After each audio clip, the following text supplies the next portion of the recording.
So how does this quality score affect the way the auctions run? What we do is we have a concept of ad rank. And ad rank is going to be the bid of the advertiser times the quality of the ad. So in this particular example, I've got 4 advertisers. They're bidding 4, 3, 2, and 1. And the ads have different quality. In this case, it's a quality of 1, 3, 6, and 8. So to determine the ad rank, we just multiply those two numbers together.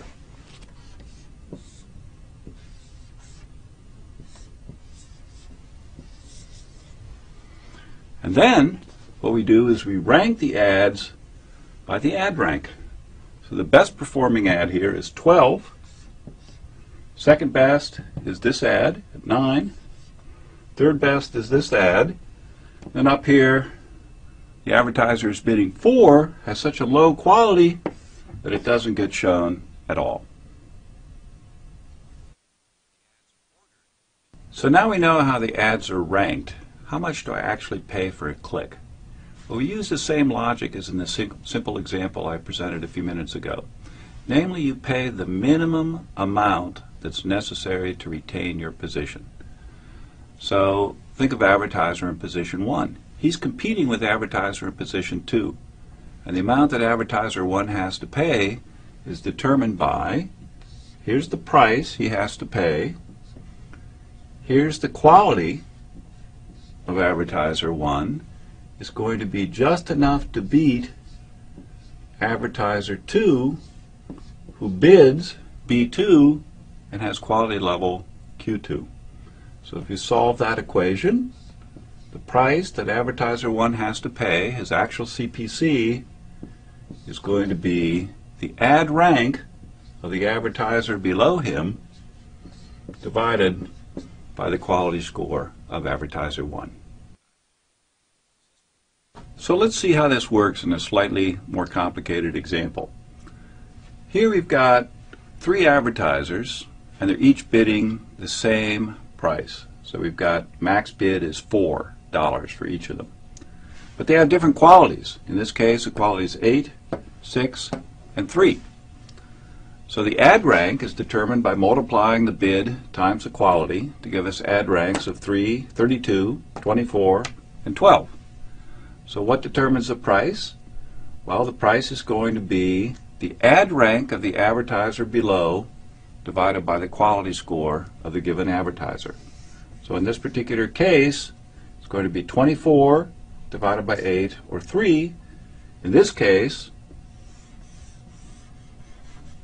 it's going to be 12 divided by 6, or 2. And finally, for the last advertiser, in this example, there's no advertiser below the last advertiser, so the price this person ends up paying per click is just the minimum price that's determined for that auction. We can use this example to illustrate an important point. What happens if an advertiser increases their quality score by having, for example, a more relevant ad? Well, take advertiser 1. Suppose his quality score goes up to 10. Then his ad rank is going to go up to 40. What happens to his price, the price that he has to pay per click? That goes down to $2.40. So by increasing your quality score, you can decrease the price that you have to pay per click. So why do we use ad rank in this way? We'll go back to the ecosystem that I talked about at the beginning. Makes users happier because users get to see more relevant ads. Makes the advertisers happier because the advertisers are showing more relevant ads, ads that are more likely to get results from the viewers. And it makes Google happy because with happy users and with happy advertisers, we get more people using our system. I hope that this discussion has helped demystify the Google ad auction. If you have any further questions or want to see additional material, go to adwords.google. Hi, I'm Hal Varian. I'm the Chief Economist here at Google, and today I want to talk with you a bit about how the ad auction works. So to make a successful auction, we have to reconcile the interests of three parties. And those parties are the advertiser, the user, and Google. The advertiser wants to show relevant ads so that users click on them. The users want to see relevant ads. They don't want to be bothered with spam or other irrelevant material. And Google wants to make a good experience for both the advertisers and the users so they come back and use our services in the future. Now that we understand the motivation of the players, we can look at how their actions are reconciled in the auction. So I'm going to do a very simple example to start with. It's a case where there are 3 slots, so 3 positions where ads could appear, and there's 4 bidders who are competing for those slots. What happens is every time a query is made on Google, we run an auction. And the auction is an auction for clicks. So advertisers only have to pay when they receive a click. In this particular case, we have our 4 advertisers with different bids, 4, 3, 2, and 1. And the ads are ordered in terms of those bids. Highest bidder gets the first position, second highest bidder the second position, and so on. They don't have to pay their bid when they receive a click. They only have to pay the bid of the advertiser below them. So in this particular case, we have the first advertiser bidding $4, but they only have to pay $3, which is the bid of the second highest advertiser. Same thing for advertiser 2 and for advertiser 3. So in this way, each advertiser can bid their maximum willingness to pay, but what they have to pay is just enough to beat the competition. So I told you that was a simplified version of the auction. Let's try to do something a little more complicated. What's left out of the example I just gave was the concept of ad quality. So remember, users want to see relevant ads, advertisers want to present relevant ads to users, and Google wants both users and advertisers to have a good experience so they come back and continue to use the system. So what we're concerned with at Google is making sure that the ads that are shown to users have a high ad quality. So what is quality score? So there are 3 components of the quality score, and the biggest one by far is click-through rate.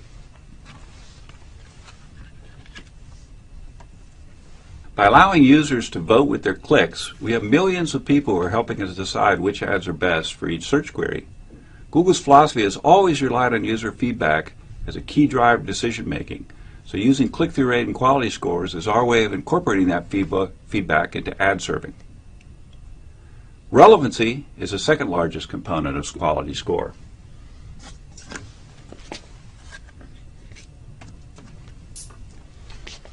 Both the relevancy of a keyword to the ads as well as to the user's search query.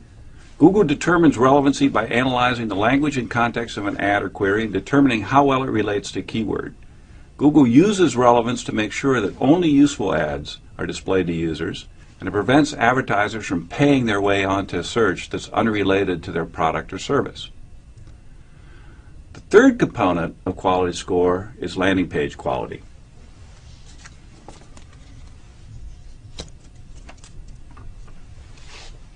An ad is only useful to a user if the landing page that it leads to helps them find the information they're looking for.